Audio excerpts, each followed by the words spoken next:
The worst gearing system we got 20 minutes. Thing that kills my excitement for a gacha game, it's working with a needlessly convoluted gearing system. Genshin's artifact grind, Withering Waves' echo abilities, Nikkei's overload gear, Girls Frontline 2's weapon attachments. From farming RNG relic substats to a separate equipment banner to pull from the gacha game market has progressed to a point where at least some of these systems are in place one way or another.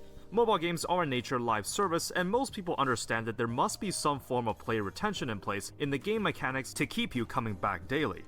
I doubt most people enjoy farming artifacts or grinding the living hell out of endgame upgrades. At most, it's something to be tolerated.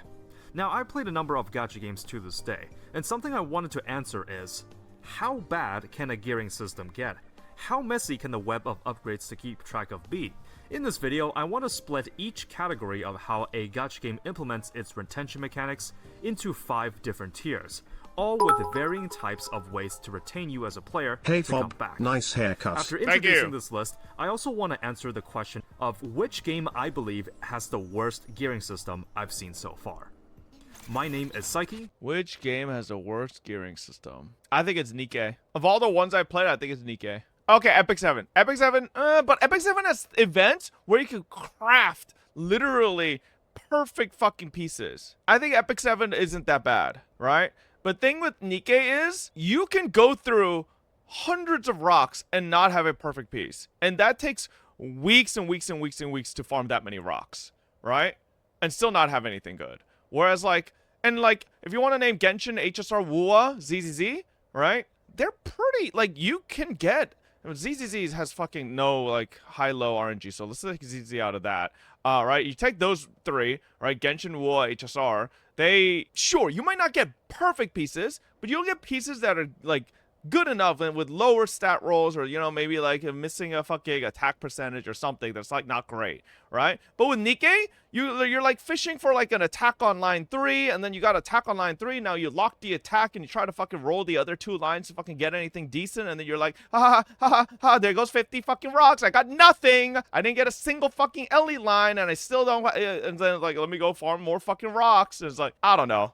I think Nikkei is the worst out of them. That's my opinion. And now you could say you don't play Nikkei? Motherfucker, I don't play Nikkei, but I randomly come back, drop hundreds of dollars on rock packs, and then roll 30 rocks. And then out of that, I get nothing. So, I don't know, man. That's pretty dog shit. You know how long it would take someone to farm 30 to 50 rocks? That would take about a week's worth of Kraken with decent luck. Right? Probably a little bit more than a week, right? A week to 2 weeks, right? And then you still come out with nothing? That's fucking terrible, man. I don't know. And let's get back on the grind. So first, there's some rules and definitions I want to... Bro, I play daily and have 150 plus rocks with all my characters built.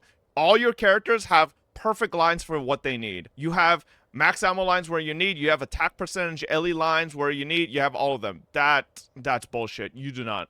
You're fucking full of shit. You probably accepted some pseudo decent okay piece where it has 1 attack line, you don't have an Ellie line, and you accepted that because it has some other subpar line, and you're okay, that's enough, right?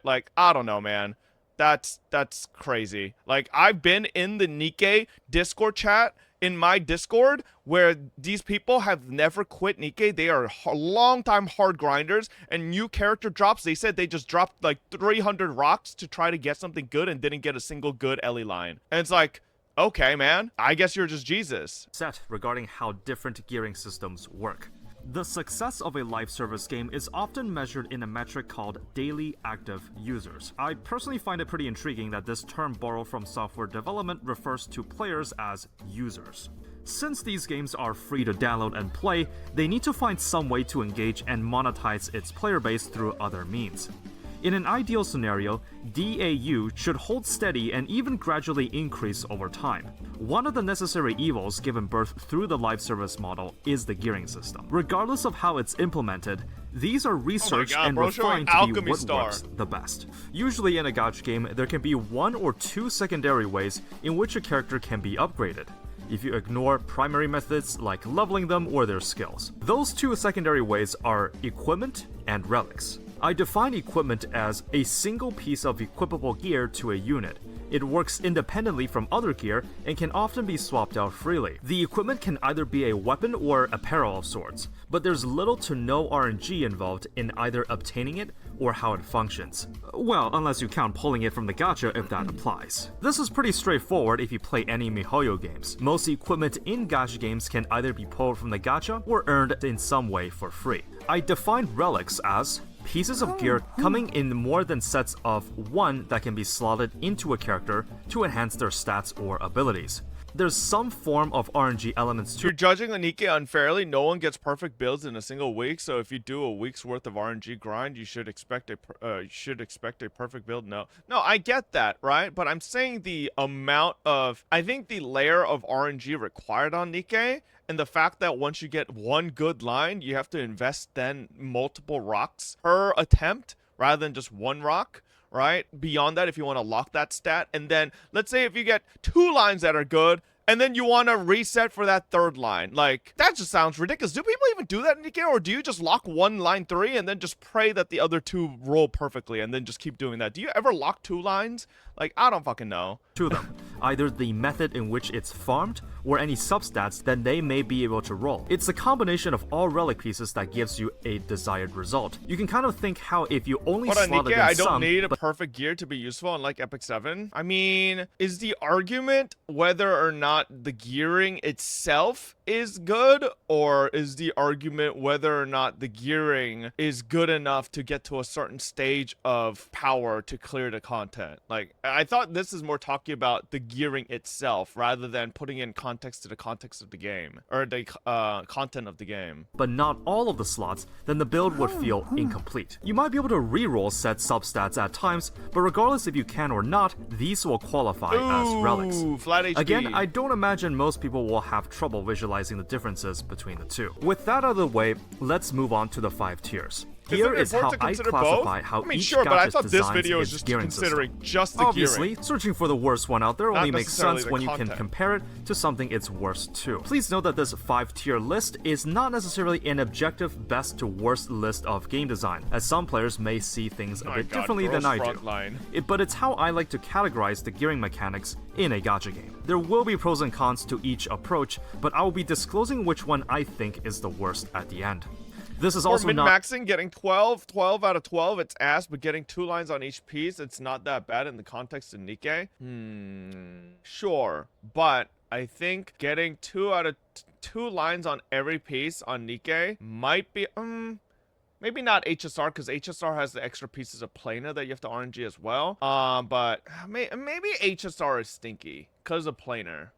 not an exhaustive list. I undoubtedly have not played every gacha game there is, so I'll be limiting myself to showing examples from the ones I'm already familiar with. Tier 1 is what I call the elementary. This is the purest form of progression with virtually zero RNG involved. Tier 1 gearing systems have either 0 or just one form of equipment needed on a character, but that equipment must be earned or bought with in-game currency. It cannot be pulled from the gacha, nor directly purchased with cash. Guess FGO In doesn't go addition, here. or lack thereof, there's no relic system at all. The 2 games I can accredit this tier 2 are games such as Reverse 1999 and the late Alchemy Stars. In Reverse 1999, the side tube is equipped by units to gain additional stats and passive skills. The side tube effects are concretely set, no RNG in that aspect. You must purchase these in the in-game shops, and it's not possible for side tubes to drop from the gacha. In Alchemy Stars, every unit I feel like you should be able to fit PGR into this context, no? Because technically, if you just play the game, you can guarantee resonances on your memories without having to RNG them. unit's weapon is already pre-attached to their kit. It's not even PGR has necessarily weapon banner? Wait, is he counting weapons as well beyond just the relics? Because weapons don't have... Yes, he is. Oh, weapon, okay. but rather just another avenue in which you can put upgrades to. I'll throw Arknights in I'm here assuming too, PGR but just is know the that I've next never played tier it myself, with, so like, I can't be FGO 100% sure this is the model the game has. Weapon and In order relics? to make Okay. up for the lack of having an equipment gacha banner type, these games may make dupes game is more that? desirable This to is Reverse incentivize players to 1999. pull more copies of a character. Other than that, games with this model tend to be grindier to max out all the upgrades. For example, when you ascend a unit, their level resets back to 1 with their level cap increased, and you have to level them again, repeating for the total amount of ascensions they can undergo. Ultimately, you have to put in more XP for a full enhancement. The side tube slot in Reverse 1999 can also be limit broken and even duplicated to give bigger boosts with a special item. These are typically given out in limited controlled quantities. The selling point of this model is that, well, first, not a lot of gacha games do this, so just the novelty of it can draw some players in. Second, the upgrades are slow, but they're guaranteed. There's a long road ahead of you, but you can see the finishing line in the distance, with each upgrade you dump into a character inching you ever so slightly ahead. The drawback is that there's no variation to your daily routine. It can lead to the same dull moments of you just logging in, doing your dailies, putting in the upgrades, then just logging off. Unlike an RNG relic system, there's no thrill of the what-ifs. That's what I'm saying! Those godlike substats to excite you. And this is why, as much as I fucking hate RNG relic systems, I still kind of like it. Because listen, chat, say what you want about my gacha tendencies with money, okay? Obviously, that's bad. But with relics, this is essentially, as long as you're not refilling, this is essentially free slot machine with whatever energy you regen, right? Instead of swiping money, you get to experience the gacha thrill for free. Nonetheless, it is a design choice that some developers... It's technically free if you don't refill. If you're just logging in, you see yourself at max energy, go do a tacit field, you know, get whatever mat, roll an echo or two. That's like free gambling. Opt into, and taking Reverse 1999 or Arknights as an example, this model clearly can work very well. Tier 2, the traditional. The traditional approach is a callback to older gacha games while retaining elements of modern designs. Just like Tier 1, there's still no RNG relic system, but you are able to pull equipment from a gacha of sorts. The emphasis here is not that you have to pull it from the gacha, it's that you are able to at all. The games I'll accredit this Tier 2 include examples such as Fate Grand Order and Limbus Company. The Craft Essence slot is a singular piece of equipment to boost the servant's abilities, and the Ego slot provides an active skill that can be used. While it is possible to equip more than one, only one can be used and Egos cannot directly interact or affect one another, which does fall under my definition of equipment. However, both of these games still don't have any RNG relics to farm.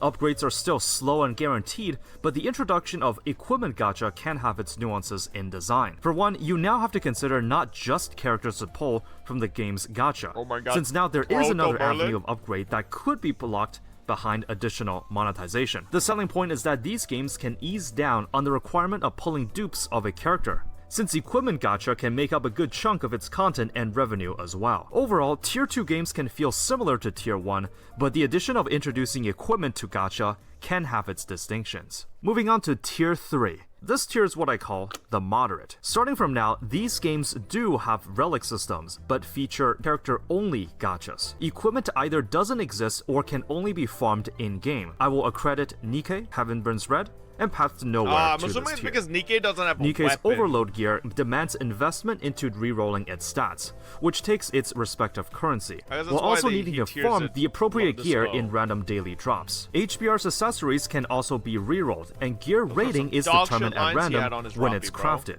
Path to Nowhere's Crime Brands is a bit of an interesting case. While the stats are set, there are still set bonuses, requiring relic pieces belonging to the same set to reap its benefits, and drops can also be random. The selling point is that main upgrades usually don't take as long as Tier 1 and 2 games, as the randomness of the relic system can create an illusion that a full character build can be sure, which sometimes does actually happen. A popular argument that can be made to defend this is that you often don't need the perfect relics to do the majority of content in the game, and that's true. The main difference between having an RNG relic system and guaranteed progression is that for the former, once you upgrade a unit to its absolute maximum, while it is a slow process, you know that they are the most powerful version as they can be. When RNG is involved, there's a nagging feeling at the back of your mind that if only this relic had this stat, it would have been perfect.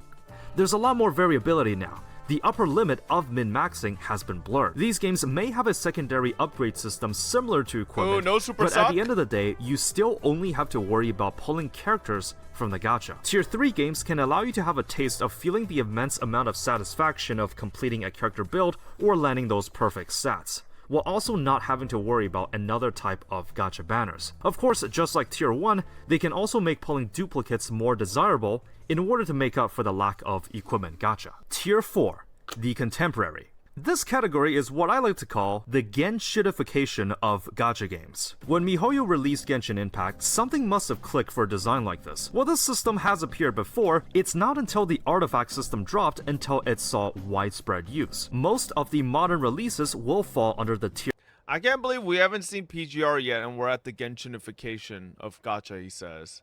That's crazy. Tier 4 category. Here, you are able to pull equipment for the gacha, and at times even a dedicated banner for it.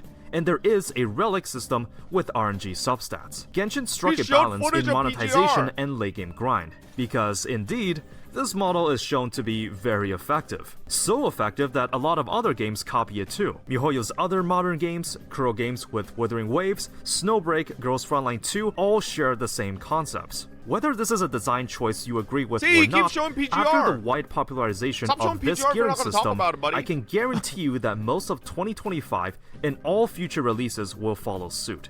This is the Pandora's box of player retention techniques. Given just how successful and impactful this model has become, all gacha developers until the end of time would either have to sneak a few glances at it or intentionally design the gearing system another way. That being said, this method of player retention clearly works quite well. Tier 4 seems to be a comfortable spot in which developers will try to aim for. To be fair, of all the other games, ZZZ's I think is the best because it doesn't fucking have high rolls and low rolls. I don't know about Snowbreaks. I don't remember Snowbreaks' fucking RNG system, but compared to Genshin, HSR, and he doesn't put HSR here. At least I haven't seen HSR. In order to have a good chance at getting their game in the spotlight. And why not? All the previous examples I mentioned are immensely popular. It clearly works and players are generally okay with it. If it ain't broken, don't fix it. When gacha games first started doing this model, it was annoying, but it was novel at the time. There just wasn't anything quite like it, and the niche audience that played it was willing to deal with it. As more games do RNG relic systems, player tolerance of it goes down, which means that developers need to reach some form of compromise to make it look more manageable. There might be some way to get rare weapons for free. Relics might be very easy to obtain, or ways to reroll the substats. From a competitive standpoint, they need to design a way to entice players to come back every day, while also appearing slightly more appealing than the competition. If there's a set formula that developers can follow when it comes to designing a gacha game, it would be Tier 4. The main advantages come from pulling duplicates to being more optional, and your daily routine is shaken up a little, even if it can be for the worse. You don't know what kind of relic substats you'll get, but there's no trickery, no additional layer on top of that. The RNG aspects only come in a few steps, and it can even be thrilling to land a good relic. You can imagine it as like a miniature spike of dopamine, and can almost feel as good as landing a rare unit from the gacha. Of course, RNG can also work both ways. You might be done with the character build in one try, and that would cut down on the grind immensely. But RNG can also work against you. If you happen to be unlucky, you could be farming for weeks or even months before getting your desired results. Another possible plus side, and I'm stretching it a little bit here, is that since most new releases use this model, your knowledge on how the gearing system works is shared to some degree. You have the basic gist of what to do without the game explaining it to you. If every new game does this, then you have a general roadmap on how to get to where you want to be. Now you might be wondering, Tier 4 system sounds pretty complete. It doesn't seem like the gearing system can get more complicated than that. Alright, psych man, if you've covered 4 tiers already, what on earth is Tier 5? See, I feel like if he's gonna do this, there should have been 6 tiers instead. Because Tier 1 was no relic system pretty much, no weapon system. Tier 2 was relic system, but no weapon system and no RNG. Tier 3 was relic system, but no weapon system with RNG. Tier 4 shouldn't have been this. Tier 4 should have been weapon system, right? With gearing, but with like pseudo RNG relic system. Now think about it. Why? Because I think Honkai Impact and PGR would fall into that. Where both of them have some type of RNG based around their quote-unquote relics, but it isn't like super, like, it isn't super gated. You can access them pretty easily. No, you're dumb? What do you mean? Honkai Impact and PGR, I think, are not like... I would not categorize them in the same category as Genshin, Wua, Girls Frontline 2. Don't and, forget like, about Grand Blue you know? Fantasy with the rings considering. Chat, if your reasoning as to why that shouldn't exist is nobody plays Honkai Impact and PGR, that's just the dumbest fucking reason I've ever heard. Like, I'm sorry, man. Like, if we're going by that metric, does Reverse 1999 make more money consistently than Honkai Impact or PGR? Because I don't know if it do. Yes? CN does? Time to use that evil website. Where is this? What the fuck is their stupid website, chat? How the fuck do I use this site? Okay, sure. Is there a way to see? Okay, reverse. Damn, 6.9 million in January? What the fuck? They popped off. Okay. Only 3 million in Punishing. Only 3 million Honkai Impact. Okay. So in January, was January an off month? Or like a unique month for Reverse? Okay, it was. Because consistently they're around at 3 million. I can't see previous months. So January was like a big buff for them. But usually they're around 3 mil. Okay. So I would say they're right on par with each other. Instead of saying, right, like Honkai Impact and PGR nobody plays, I would say they're pretty much on par. Okay, and I guess he didn't really mention Alchemy Stars, did he? No, he didn't.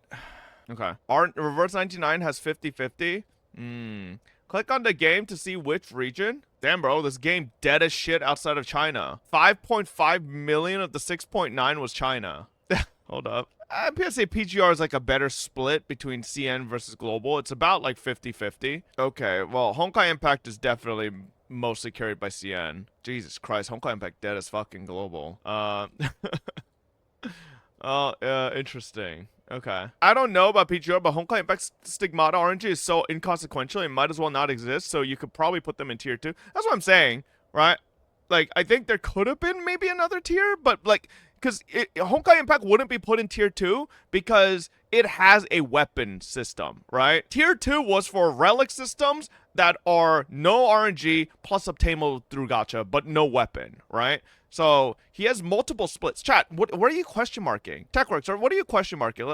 Let's hear it from you, since you seem very confused. Do you understand that?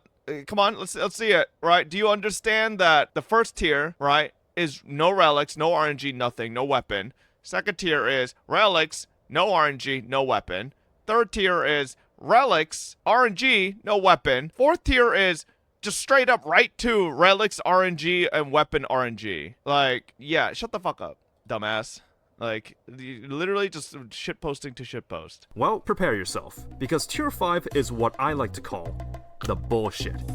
While everyone may have their tolerance levels of complexity of late game farming, Tier 5 games take the cake for me for being some of the most excessive and convoluted systems I've seen in a gacha game. Not only does it have all of the aforementioned features of Tier 4, there's some kind of extra layer or complexity or annoyance to take navigating the gear system to the next level. I will give a few examples of this, but just know that I'd actually enjoy some of the games I'll talk about. This portion of the video is a critique purely on the gearing system and nothing Brown else. Dust? There's a handful of titles I'd fit into this category, but to be honest, there's likely one or two ways it can annoy you in its gearing system, but it's still manageable. Such as how in the PvP gacha game Epic 7, you have to pay gold to unequip gear. It wouldn't be that bad if it was a single player game, but due to the nature of its main mode being PvP, gear quality is extremely important. When I tried out solo leveling Arise, there were a total of 8 relic pieces, all with their own substats attached. Normally, I wouldn't have passed this game to this tier by that alone if it weren't for the fact that when you upgrade an artifact, you have to use a special currency on top of gold, and the upgrade could fail, its failure rate increasing the higher you upgraded. If the Sounds like upgrade an MMO, fails, bro. you don't get your resources back. You just have Chat, to is keep solo going leveling until it Rise succeeds. like If MMO? you think these are bad, there is a game I would like to award the crown to for the most complex gearing system I've seen so No? far. I love Brown Dust 2. I had a blast going through the story and being introduced to the cast. This game does a lot of things well, primarily its generosity and fan service elements. Seriously, if you think Nikkei has it nailed down, Brown Dust 2 is also not pulling any punches. I returned to the game at its 1.5 anniversary just to claim the rewards and revisit it. And one thing that's kept me from making it a mainstay in my catalog, and why I'm most likely not making a follow-up video on it, is due to its gearing system. Let me break it down. Every unit can have a maximum of 5 pieces of gear, one of which is the equipment that each character will have their exclusive, which is to be pulled from the gacha. Only that respective character can equip their exclusive equipment. In order to craft gear at all, you have to gather enough raw materials. This can be farmed via various maps using daily stamina. Then, since UR tier gear is the only one worth considering in the late game, you'll have to convert the materials to its higher grade level with a dust currency. For UR gear specifically, you'll also need a special crystal currency that's given out in events and other activities in controlled quantities. After that, when crafting gear, its actual rating is randomly rolled from 4 possibilities, from grade +1 to +4, 4 obviously being the best. Your odds here are not very good. As you can see, since the most late game builds will want +3s or 4s, you actually only have a 20% chance of landing it, with 4s having a measly 5% chance of dropping.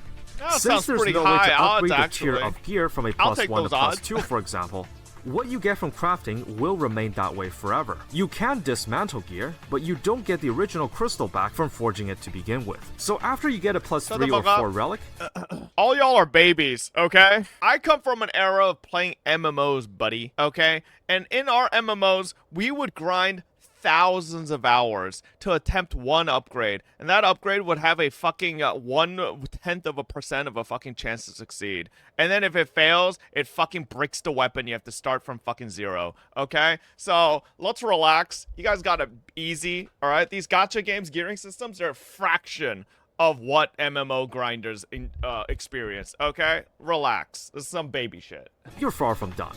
Now, you can level it to 9 while boosting its stats, but not so fast. Each Nobody upgrade cares. attempt could fail, and you just have to keep going until you get it. After reaching level 9, the total amount of stats given to the relic's main stat is still not set in stone. It's also random from a range. The gear is now rated based on 3 letter grades, with S obviously being the best. You now have to re-roll the letter grades using gold. This process also uses solo leveling Arise's method of requiring a different powder currency. Now, getting 3 S's is very unrealistic, but even if you go for triple A's, it's still gonna sink a bit of your gold reserve. So after all that, surely we're done, right? Well, there's still the relic substats. Now, using a different crystal currency, This guy is talking out of his ass. Once you have 2 sets of UR, 4 gears sets, you're pretty much done forever. That's why everyone has millions of gold and a shit ton of mats. So you're saying he's a tourist who doesn't know exactly what he's talking about? and more gold, you can reroll the 3 substats of the relic. You can lock a few in place, but doing so will greatly increase the cost per roll. Once that's done, you just have to do this 4 more times for each character. If you use the in-game link to the page showcasing the odds and probabilities, you'll soon realize that maybe it was for the better if you didn't know the rates instead. The only positive I can think of is that you might feel a sense of satisfaction or superiority that you're able to navigate and conquer a system like this. Plus, since Brown Dust 2's units are costume-based, you only have to get a full set and all of that character's variants will be wearing it. I'm sure someone can make the argument that you can swap gear around, so it's not as bad as I make it out to be. But what I am trying to say is that the existence of this gearing system is what annoyed me enough to not want to stay. I'd still recommend giving the game a shot, as all the other positives still make it worthwhile. But my award for the worst gearing system so far goes to Brown Dust 2. So what have we learned today? Well, game designers must strike a balance between healthy Obviously, I can't speak on it because I never really played enough Brown Dust 2, but what does he play on this channel? Seems like he mostly plays Nikke. Nikke is like his main. It's like he tried Honkai Impact. I don't know how far he got into it. And then he made a addressing my mistakes video for Honkai Impact review, so it seems like he got flamed. And then he made a FGO review video. He did play PGR, played Snowbreak. I don't know. The reason I'm a little like meh about this video is because I really thought he was gonna go into depth about multiple gachas, but he really only talked in depth about Reverse 1999, Limbus Company, and Brown Dust 2. Like all the other gachas, he didn't really talk in depth based on the games themselves. He talked more loosely about the subject of like the gearing system. Bro wanted an hour-long video? Well, no, I wanted his opinion on the full complexity of the gearing systems versus like, you know, like how it may differentiate between each tier versus like how the gearing might not be as bad as you might initially think based on the content and what the content requires your gear to really be, right? Like, if in Genshin Impact, you could jump in with a 3-day-old account with a bunch of EM subsets with a Nilu team and just clear all of Abyss, right? is the gearing really that necessary versus like a game like Epic 7 where you need certain speed breakpoints to compete in the certain levels of RTA, right? Like it's like stuff like that. But he didn't really talk on any of that. He kind of just talked in vague ways on tier 4 and then just like ranted about Brown Dust 2. So you want an hour-long video? I mean, I guess. I guess it could have been longer, but about 6-month progress, 70 million gold free to play and multiple URIV sets. Maybe you're just a Brown Dust 2 genius, right? You didn't talk about Tower Fantasy gearing, which is where 95% of your damage comes from. Yeah, that also kind of annoyed me, where specifically when he was talking about certain points, he would show footage of certain gachas, but then not address it. He would just show the footage of those said games during certain points, but then not talk about it at all and just move on. So it's like, I don't know. It was a little weird. I thought you said that it is only about gearing system itself, not in relation to the game. Well, I was reading the title, right? I was reading the title, and I thought that's what it would be about, entirely just the gearing. But, like, it's like one of the Fobbits said, there's a very good chance that when you're talking about the topic of gearing, that you should take into context probably the combat / like endgame as well. He also didn't show a single footage of HSR, which was kind of crazy to me, but maybe he just never played HSR. It might mostly be that he just never played Honkai Star Rail, which I don't see Honkai Star Rail on here, so well, it shows Honkai Star Rail there. But it looks like that was just more like a meme. Yeah, maybe he never played. He hates HSR. Why does he hate HSR? Wouldn't that be an even bigger reason to show HSR in this video? I don't know. I feel like he should have.